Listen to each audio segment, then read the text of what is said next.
JEE mains inorganic chemistry. हमारा chapter है coordination compounds और हमारा अगला क्वेश्चन है question number 152। If the CFSE of TiH2O6 3+ is -96.0 kilojoule per mole, this complex will absorb maximum at wavelength dash nm nanometre. Nearest integer में हमें बताना है। Assume Planck's constant h is equal to इतना, speed of light इतना and Avogadro's constant इतना। यह question 2023 में आया है। तो ये सब कुछ अलग टाइप के क्वेश्चंस होते हैं, कुछ नए क्वेश्चंस, तो इन्हें आप ध्यान रखिएगा, है ना। तो ये जो बेसिक क्वेश्चंस हम करते आ रहे हैं उनसे थोड़ा अलग है, ठीक है। तो एक बार आप इस क्वेश्चन को ट्राई करिए, उसके बाद हम इसे सॉल्व करते हैं। तो यहाँ पर अगर आप देखें तो यहाँ पर प्लैंक्स कांस्टेंट दिया है और यहाँ पर आपको दिया हुआ है लाइट c का स्पीड, ठीक है। तो hc दिया है, तो hc बाय लैम्डा एनर्जी, तो कहीं ना कहीं इस इक्वेशन का यूज़ हो सकता है, ठीक है।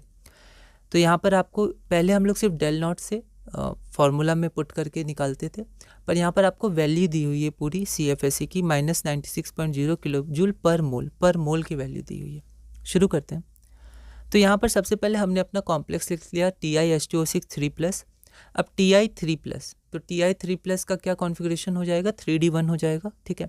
तो T2G1 पहला इलेक्ट्रॉन T2G में जाएगा, तो CFSE कैलकुलेट करेंगे तो -0.4 डेल्टा नॉट आ जाएगा। ये हमारा पूरा CFSE की वैल्यू हुई। तो ये पूरा हमारा CFSE है, ठीक है। तो ये पूरा का वैल्यू क्या हो जाएगी, -96.0 किलोजूल पर मोल, ओके।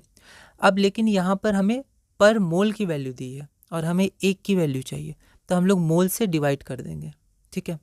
तो यहाँ पर एक मोल की वैल्यू 6 × 10⁻23 है, यहाँ हमने निकाला है एक के लिए, तो यहाँ पर डिवाइड कर देंगे क्योंकि ये पर मोल की वैल्यू है।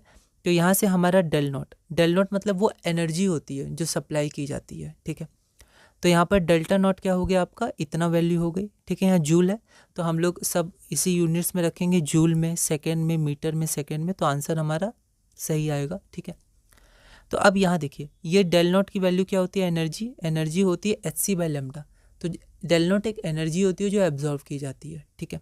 तो hc बाय लैम्डा होती है, तो hc by lambda is equal to this value 96 × 10⁻³ divided by 6 × 10⁻23 × 0.4, ठीक है।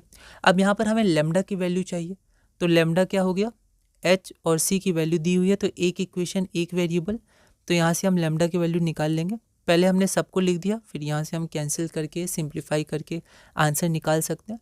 तो आपका आंसर आ जाएगा 0.48 × 10⁻⁻6 मीटर। लेकिन हमें ध्यान रखना है कि हमें क्वेश्चन में किस फॉर्म में दिया, ये फॉर्म बहुत इंपॉर्टेंट है। कई बार डैश × 10⁻⁻1 या डैश × 10⁻2 दिया रहता है, डैश की वैल्यू भरनी पड़ती है ना। तो वहाँ पर फॉर्म में अगर हम लोग कन्वर्ट नहीं करेंगे तो दिक्कत होगी। तो यहाँ हमें नैनोमीटर में कन्वर्ट करना था, तो यहाँ हम नैनोमीटर में कन्वर्ट करेंगे 10⁻⁻9 में। तो उसमें कन्वर्ट करने पर 480 × 10⁻⁻9 मीटर, और 10⁻⁻9 मीटर ही नैनोमीटर होता है, तो हमारा आंसर हो गया 480, ठीक है। तो इस क्वेश्चन को आप ध्यान रखिएगा, पहली बार नहीं बने कोई दिक्कत नहीं है, पर आप ध्यान रखिए कि क्वेश्चंस को हम कैसे अप्रोच करते हैं और कैसे इसका आंसर निकाल सकते हैं, ताकि ऐसे सिमिलर क्वेश्चंस में हमें ध्यान रहे कि उस क्वेश्चन में ऐसा किया था तो इस क्वेश्चन में भी ऐसा हो सकता है, तो आप प्रोसीड कर पाएँ इन क्वेश्चंस को, ठीक है। तो नई टाइप्स ऑफ क्वेश्चन को देखना, ऑब्जर्व करना इंपॉर्टेंट है। अगला क्वेश्चन है क्वेश्चन नंबर 153।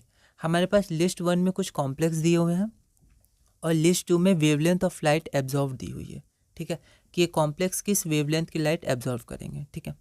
तो पर ये आंसर है नहीं, है ना, क्योंकि ये हो भी सकता है, आंसर नहीं भी हो सकता है, ठीक है। तो ये किसको करेगा इन चारों में से, ठीक है, ये किसको करेगा, ठीक है।